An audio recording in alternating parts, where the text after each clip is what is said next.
खरं तर श्री खूप समंजस आहे, म्हणजे सगळंच समजून घेतो तो. बरं, त्यांच्या अशा बोलण्याशी मला काहीच प्रॉब्लेम नाहीये. म्हणजे त्या असं काहीतरी वेगळं बोलतायत असंही वाटत नाहीये मला. बरं, आपण जर त्यांना समजावलं ना तर कदाचित ते बोलणारही नाहीत.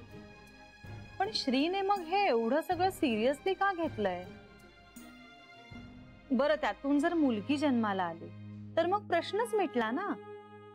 आणि समजा मुलगा झालाच तर मोठ्या आईंना कदाचित वाटेल की अमृत जन्माला आलाय, पण पण बऱ्याच लोकांना वाटतं ना असं आईजी. म्हणजे आपल्या जवळची गेलेली माणसं आपल्या घरात येणाऱ्या बाळांच्या रूपातून परत येत असतात असं वाटून घेणारी खूप माणसं घराघरामध्ये असतात. आता माझ्या बाबांना सुद्धा असं वाटायचं की माझी गेलेली आई पुन्हा परत येईल, पण पिंट्याचा जन्म झाला आणि मग हळूहळू ते सगळं विसरले. ती फक्त त्यांची एक भोळी आशा असते ना. पण श्री या सगळ्याकडे तसं पाहत नाहीये. तेच आहे ना, म्हणजे खरं तर तो माझ्यापेक्षा खूप जास्त समंजस आहे. मग त्याला हे कळायला हवं ना की ही मोठ्या आईंची भावना आहे. ही भावना म्हणजे श्रीला त्याचा पराभव वाटतोय. म्हणजे त्याला असं वाटत होतं की त्यानं इंदूला शिताफीनं अमृतचा विसर पाडलाय. म्हणजे अमृतच्या आठवणी तिच्यात आहेत, पण त्याच्याशिवाय ती जगायला शिकलीये. अमृतची जागा श्रीनं घेतलीये. आता ती श्रीची आई झालीये आणि बाकी सगळ्याचा तिला विसर पडलाय. पण त्याला जेव्हा जाणवलं की इंदू अमृतच्या वाटेकडेच डोळे लावून बसलीये, ती त्याच्यातच गुरफटलेली आहे, तिला अमृत अजूनही परत येण्याची आशा आहे. खरं तर अमृतच तिच्या आयुष्याचा केंद्रबिंदू होता आणि आपण समोर असूनही आपण ते स्थान घेऊ शकलो नाही, यात त्याला त्याचा मुलगा म्हणून पराभव वाटत असावा. आणि तो पराभव त्याला पचवता येत नाहीये. म्हणजे श्रीला जेलस वाटतंय? नाही, तेवढा इमॅच्युअर नाहीये तो. इंदूचं अमृतवर प्रेम असण्याचा त्याला काहीच प्रॉब्लेम नाहीये. फक्त आपण कुठेतरी कमी पडलो, आपण इंदूला मुलाचं प्रेम देऊ शकलो नाही असं त्याला वाटत असावं. नाहीतर इंदू 20 वर्षानंतर सुद्धा अमृतची का वाट पाहिल? जसं इतर बायकांना तुझ्या पोटी श्री सारखा मुलगा यावा असं वाटतंय, तसं इंदूला वाटत नाहीये. तिला तुझ्या पोटी अमृत यावासा वाटतोय. ते त्याला सलत असावं, त्याचा त्याला त्रास होत असावा असं मला वाटतं. म्हणजे मी जेवढी श्रीला ओळखते त्यावरून. आईजी, तुमच्या इतकं श्रीला कोणीच ओळखत नाही हो. पण त्याला स्वतःला कशाचा त्रास होतोय हे त्याचं त्याला तरी कळलंय की नाही कोणास ठाऊक. आपण बोलूया का त्याच्याशी? नको, तो डिनायल मोड मध्ये जाईल, सगळं उडवून लावेल. काही लोकांना आपण इमोशनल आहोत हे मान्य करण्याची लाज वाटते, त्यातला येतो. आणि कुणाच्याही भावनांच्याशी चिरफाड करणं बरोबर नाही. अगदी कितीही लॉजिकल आणि बरोबर असलं तरी माणसं कोशात जातात. त्यांना स्वतःच्याच भावना अशा दिगंबर स्वरूपात कोणीतरी त्यांच्याच समोर ठेवलेल्या आवडत नाहीत. त्रास होतो आणि मग हे दुखणं जास्तच वाढत जाईल. पण मग आपण काय करायचं? त्याचं त्याला सॉर्ट करू द्यायचं. पण आईजी, होईल, त्रास होईल. श्रीला होईल, इंदूला होईल, आपल्याला होईल, पण त्याला इलाज नाही. हे ना सगळं आतून बाहेर आलं पाहिजे. बाहेरून हात घालून ओढून काढणं शक्य नसतं, ते चांगलंही नसतं. आपल्या आपणच बाहेर आलं ना की सगळं नीट होईल. अगदी पूर्वीसारखं, किंबहुना पूर्वीपेक्षा जास्त चांगलं होईल.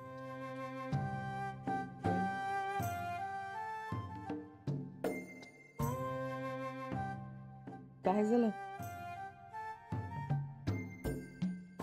माझ्या तर हे लक्षातही आलं नसतं.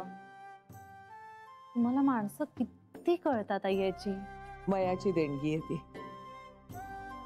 एवढं आयुष्य जगलीये, इतकी जवळची माणसं तर कळायलाच पाहिजेत ना ग. काय विचित्रच असतं ना माणसाचं मन. माणसाचं मन गूढ असतं, इतकं की ते स्वतःलाही कळत नाही कधी कधी. याची पण म्हणजे श्रीला काउन्सिलिंग वगैरे? नाही, मला नाही त्याची गरज वाटत.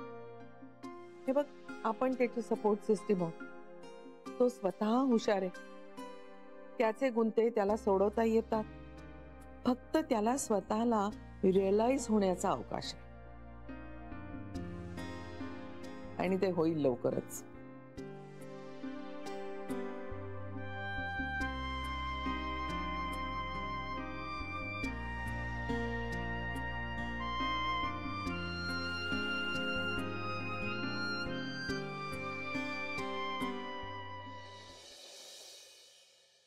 रोन्या, अभिनंदन. थँक्यू. कन्फर्म झालास ना? मग आता पार्टी देणार आहे. कधी? बघू, म्हणजे ऑफिस मध्ये सगळ्यांना जेव्हा जमेल तेव्हा दे. म्हणजे तू समद्यांसोबत मला पार्टी देणार? मग नाही, मला स्पेशल पाहिजे. असं काही नाही होणार आहे. का? कारण आता आपल्यामध्ये तसं काही स्पेशल नाही राहिलं, संपलंय सगळं. असं संपलंय म्हटल्यावर संपतं का सगळं? संपेपर्यंत बोलत राहायचं तसं. आणि नाही संपलं तर?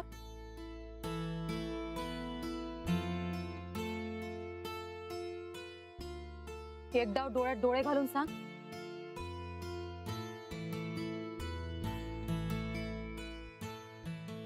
संपलंय, आपल्यातलं सगळं संपलं. झालं तुझं समाधान? हे खरं नाही. हेच खरं आहे सुनी. तुला एकदा सांगितलेलं कळत नाही का? माझ्या मम्मी पप्पांना टेन्शन आलंय माझ्या लग्नाचं. दुसरी पोरं बघायला लागली आहेत माझ्यासाठी. सोडणार होण्या यार, झालं, चुकलं माझं, मानते ना मी. वाटलं तुझ्या मम्मीचे पाय धरून माफी बी मागायला तयार आहे. असं नको ना करू यार. मी काय करू सांग ना.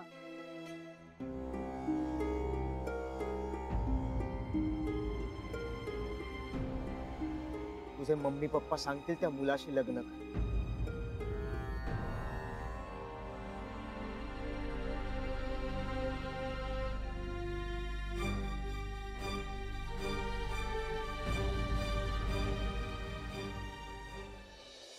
होत आला ना? हो.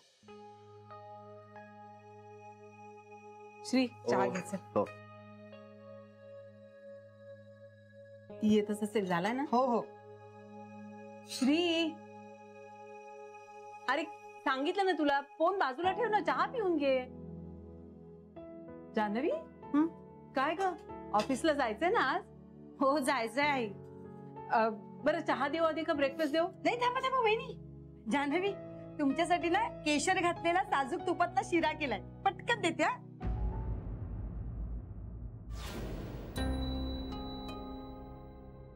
चहा देऊ? हो. घे. बस ना. हो. बस बस बस. ये. हा, हे घे, केशर घातलेला शिरा.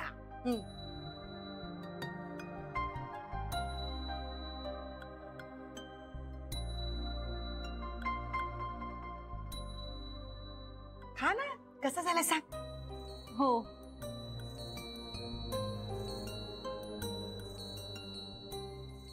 वाव, मोठी आई, खूप छान झालाय. श्री,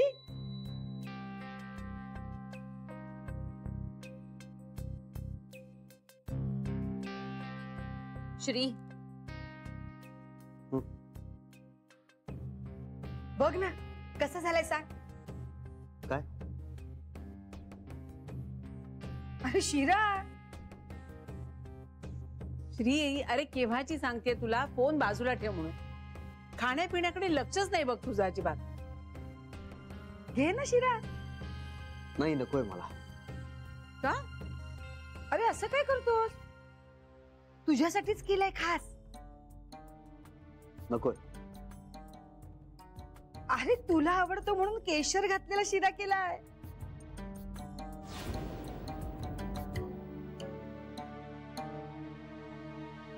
मला आवडतो म्हणून की अमृतला आवडायचा म्हणून?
घ्या.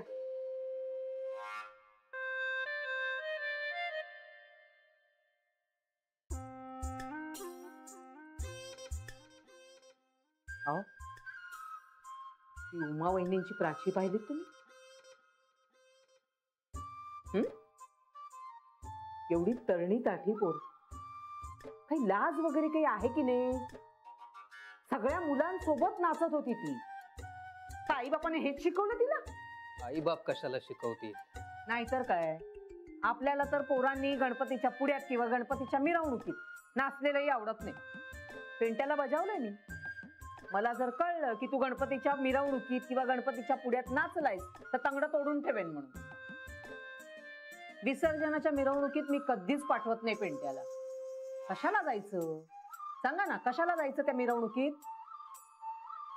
आपल्या चाळीतली पोरं पण ना फार लबाड आहेत. अहो, पितात बितात म्हणे आणि धिंगाणा घालतात तो आणखीन वेगळाच. यावेळी पण मी पिंट्याला जाऊ द्यायची नाही. त्याला म्हटलंय मी, जर समजा तू गेलास तर मी पण येणार तुझ्या मागून. गपगुमान घरी कसा बसतोय ना ते बघाच तुम्ही. फार छान करतेस, अशीच वागत राहा. मग त्याशिवाय का जानू आणि पिंट्याचं नाव घेतात सगळे? कोणाची हिंमत आहे का त्यांच्याकडे बोट करून दाखवायची? सगळे नाव काढतात त्यांचं, सभ्य आणि सज्जन म्हणून. अहो, माझे संस्कारच आहेत तसे.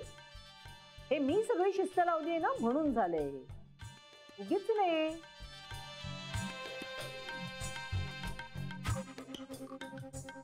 अहो, यावेळी ना गणपती विसर्जन बघायला जावं म्हणते मी. चाळीतल्या सगळ्याच बायका चालले. माझ्याशी काही त्यांचं पटत नाही, म्हणजे त्यांचं त्यांचं ठरलंय, पण मी विचारल्यानंतर नाही अजून आमचं काहीच ठरलं नाही असं आपलं मला म्हणताय. आणि मला काही तशी गरज नाहीये कोणाची. मी एकटी पण जाईन, अगदी त्यांच्या नाकावर टिचून जाईन मी. त्या समजतात काय स्वतःला? मला काय डोकं नाहीये का पाय नाहीये का मुंबईत नवीन आहे मी? जाईन की मी, मला काय गरज आहे यांची? संघर्ष, सतत संघर्षाचा पवित्रा. आता त्या मूर्ख आहे, त्याला मी काय करणार? त्यांना वाटतं त्यांच्याशिवाय मी कशी काय जाऊ शकणार म्हणून. जाऊन दाखवतेच की नाही बघा.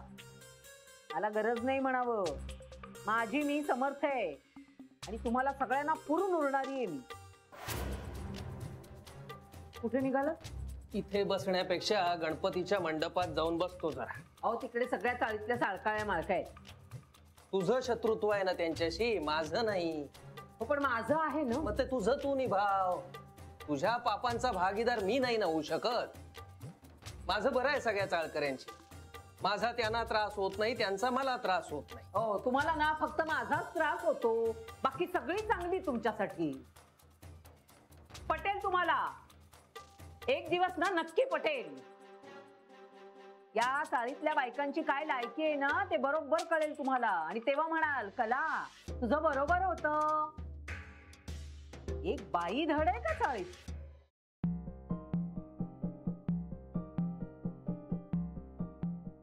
खरं तर तो माझ्यापेक्षा खूप जास्त समंजस आहे. मग त्याला हे कळायला हवं ना की ही मोठ्या आईंची भावना आहे. ही भावना म्हणजे श्रीला त्याचा पराभव वाटतोय. अमृतची जागा श्रीनं घेतलीये. आता ती श्रीची आई झालीये आणि बाकी सगळ्याचा तिला विसर पडलाय. पण त्याला जेव्हा जाणवलं की इंदू अमृतच्या वाटेकडेच डोळे लावून बसलीये, खरं तर अमृतच तिच्या आयुष्याचा केंद्रबिंदू होता आणि आपण समोर असूनही आपण ते स्थान घेऊ शकलो नाही, यात त्याला त्याचा मुलगा म्हणून पराभव वाटत असावा.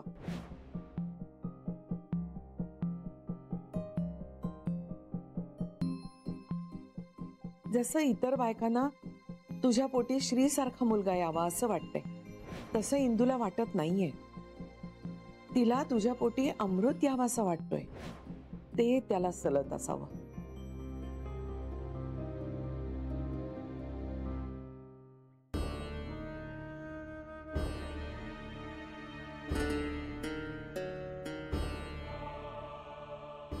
आईजी जे बोलल्या त्याचा लगेच प्रत्यय आला.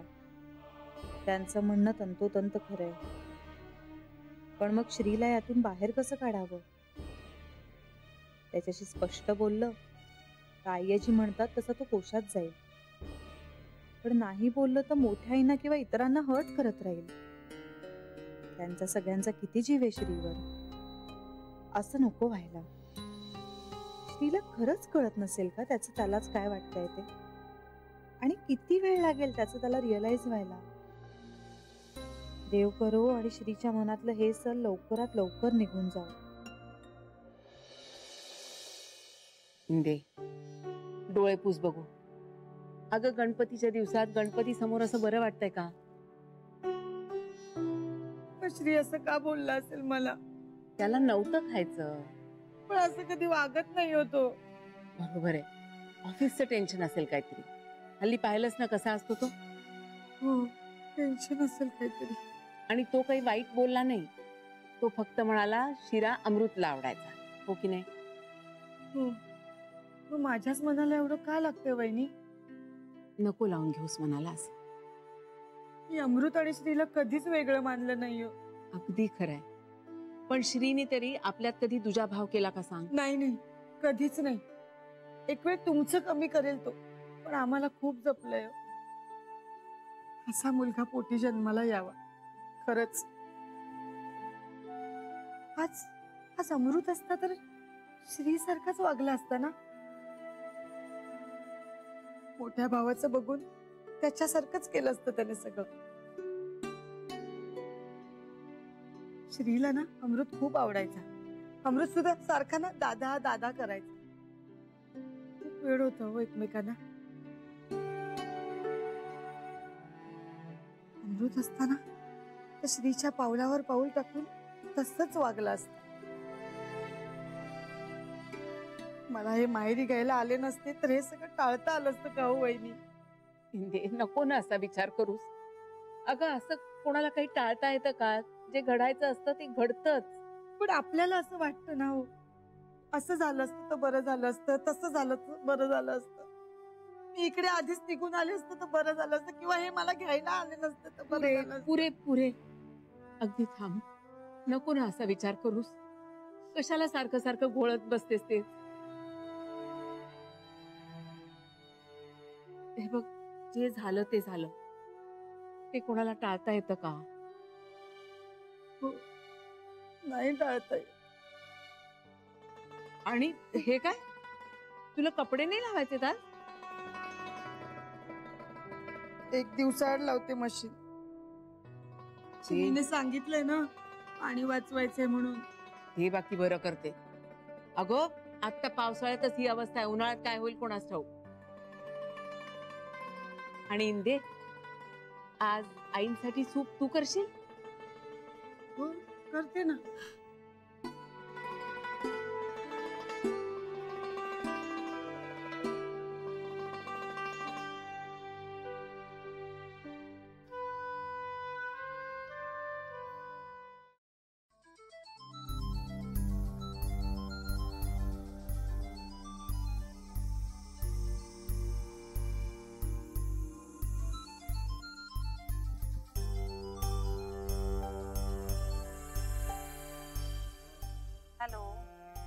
हा बोल. बोलू शकतोयस? हो बोल ना.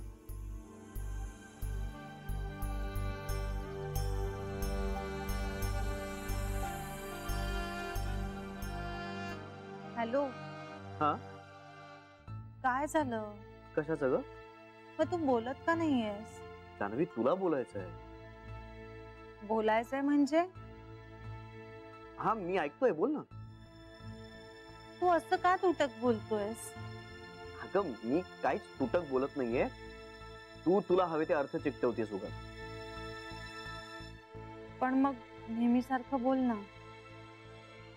अगं पण मला आता काही बोलायचंच नाहीये. का असं का? जान्हवी फोन तू केलायस बोलायला. हो पण काही खूप अर्जंट आहे का? नाही, तसं नाही. मग घरी आल्यानंतर बोललो तर चालेल? चालेल, तू म्हणशील तसं. ओके.